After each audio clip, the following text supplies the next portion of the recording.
Hello दोस्त, आप सभी को नमस्कार। आज हम जानेंगे सेक्स और जेंडर के बारे में। अक्सर लोग जानते हैं सेक्स और जेंडर का मतलब लिंग होता है, लेकिन नहीं, इसमें भी अंतर है। सेक्स अलग होता है, जेंडर अलग होता है। दोनों का हिंदी तो लिंग ही होता है, लेकिन दोनों में बहुत सारे अंतर पाए जाते हैं। जैसे पहले हम लोग जानेंगे सेक्स के बारे में।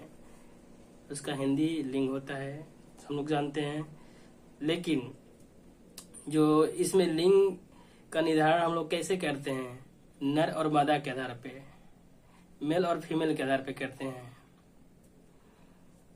जो क्या है, जैविक है यानी प्राकृतिक है, वो हमको क्या नेचर से मिला हुआ है, बायोलॉजिकल है, जिसको हम लोग क्या कहेंगे, सेक्स कहेंगे। जैसे नर में क्या होता है, दोनों में, नर में XY क्रोमोजोम होते हैं, मादा में क्या होते हैं, XX क्रोमोजोम होते हैं।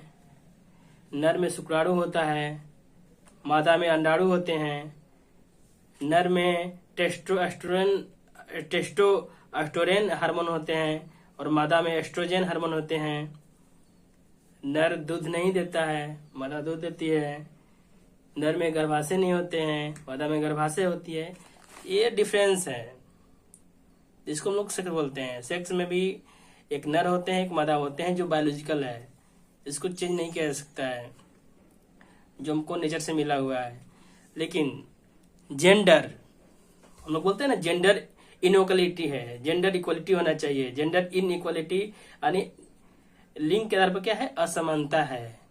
ये क्या है, ये समाज से मिला हुआ है, यानी सांस्कृतिक रूप से लोग पहले से बनाए हुए हैं कि महिलाओं को पढ़ने का अधिकार नहीं था, नहीं है। अब तो जब से हम लोग का इंडियन कॉन्स्टिट्यूशन यानी संविधान लागू हुआ तब से है, लेकिन पहले नहीं था। तो इस आधार पर तय किया जाता है जेंडर, कि कौन स्त्री है, कौन पुरुष है।